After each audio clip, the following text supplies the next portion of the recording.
Joel? Hey, what's going on? How are you? Good. Who's got one? Well, your Louisville colors.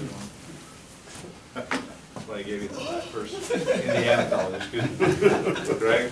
Joel, what's the key component for you defensively this year, trying to take a step from what you did last year?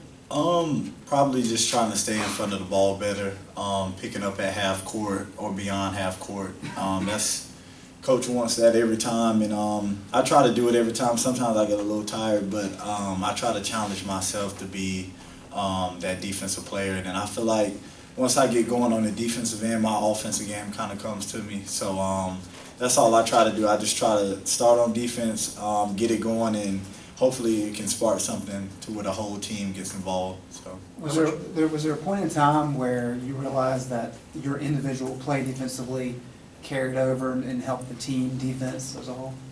I think so. I feel like sometimes when I'm getting after it, because the team knows that I'm really competitive. So I think once they see me get after it, they kind of want to, follow after me. But I mean, some of the other guys like Nate sometimes will come in and give us a spark on defense. So, but usually, I mean, I'm starting at the point guard position, so I just try to get that going, so we won't have to wait so late in the half to be able to pick up the intensity. How much better is this team at this point in the year defensively, and how good can it be by the time you're done? Yeah, I think we're just buying into the defensive end faster than we did last year. I think last year we didn't start playing defense as good as we did in the run until the ACC tournament, but this year I think that we're starting to learn that defense is the key, and I think it's just because we have veterans returning from last year that knew that once we stepped up our defensive game that we were just able to win games. So you don't expect Coach to be giving you any speeches in the locker room about how last year's team or his last championship team picked it up defensively and like he did last year? I mean, I still think we can get better on the defensive end. There's still some things where like closing out, stopping the middle drive. I think we can still get better with that, and then just trying not to foul. So I still think we have room to grow, but I think at this point, I think that we could say we've done a pretty good job of trying to stop teams from scoring and not just try to outscore teams all the time. So. How much deeper are you picking up your guy in the backcourt now as opposed to last year? Yeah, I mean, I just try to pick up at the free throw line. Sometimes it's tricky, or sometimes it's hard because you have guards that are really quick, so it's kind of hard to stay in front. But I just try to make them change direction as much as they can before they get into their half-court set. And I mean, sometimes they just walk the ball up, and we want a fast pace. So if we can try to speed them up and take them out of what they want to do, that's something that coach wants. Does it help you lock in on that possession a little bit more the deeper you pick them up, or is there any difference there? Yeah, I think so. I mean, especially with at the start of the game, you're just coming out of warm-ups and stuff, and sometimes you have like the national anthem and everything, so you get a little bit cold. So I just try to get myself going so I won't have to wait so late in the half to be able to get warm and all that. So I feel like if I pick up, in the backcourt, that helps me get going. So. Joel, how are you guys different offensively if you are? It seems like maybe there's more spacing or the offense just seems to be more free-flowing. Yeah, Coach does a great job of expressing to our big men, trying to get them out of the block.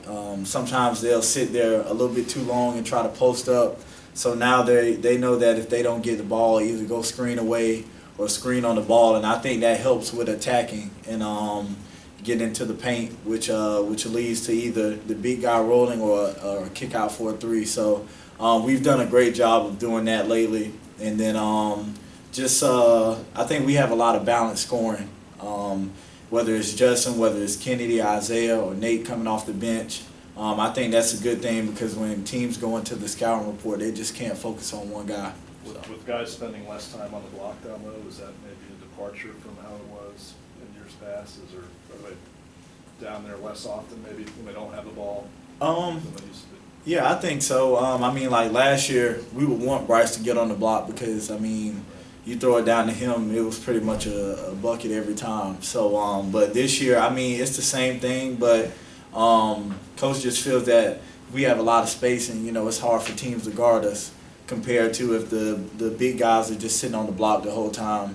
It takes away from the guards to be able to attack the paint. So, with the rules emphasis being what they are, how much have you changed defensively in terms of how you use your hands, how you try and guard? Right.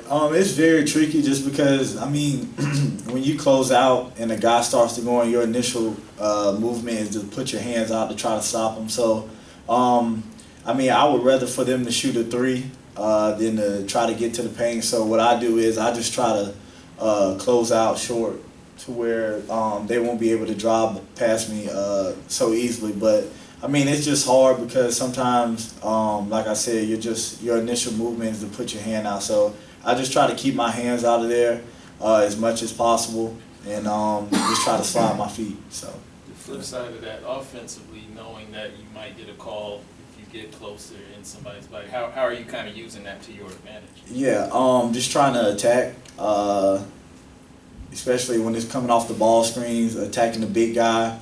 Or if we're moving the ball pretty well and you get a kick out, if you can pump fake and try to get to the paint, I think that's something that you could do because like you said, they call so many fouls with the hand checking and everything. So sometimes it plays into your advantage, and sometimes it's a disadvantage. But it's the rules and you got to go by them. So.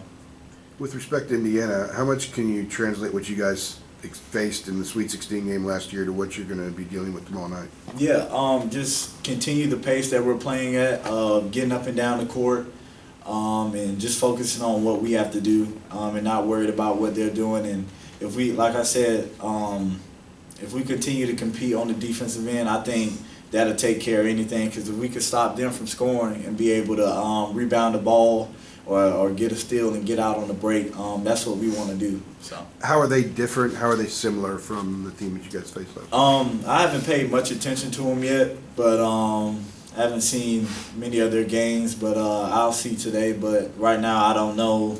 What's their strong points and what's their weak points, or how they're different from last year. So I just know that they. I don't know. I think they want to play at a fast pace, but if they do, that goes right into our hands. So.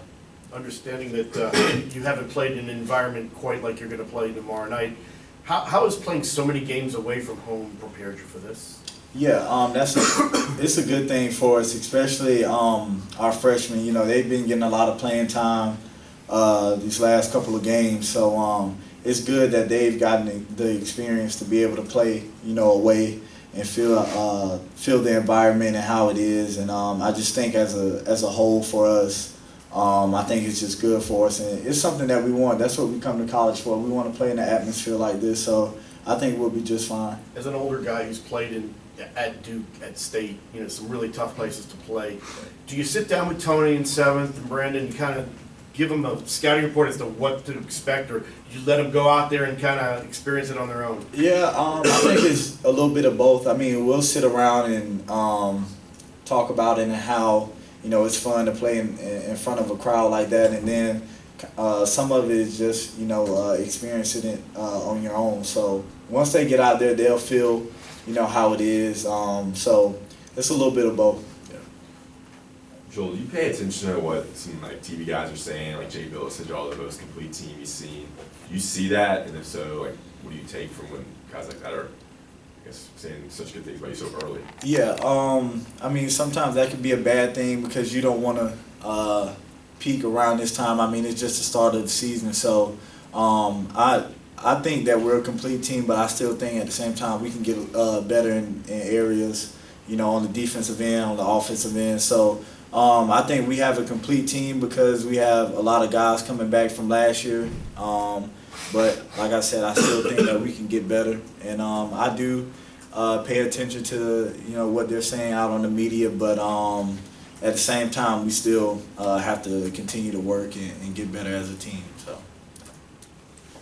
Joel, coach is going to coach his 1,000th game tomorrow night. I know you've been in college now. This is your 3rd year. Can you even put that in perspective, being around for 1,000 games? Yeah, yeah, that's a lot. But he's a great coach, and He's done a great job throughout his careers of coaching at Kansas and here. So, I mean, I really don't know what to say because that's a lot of games, and especially in college. But like I said, he's a great coach, and I mean, I still think that he'll still have a lot of more games under his belt. So.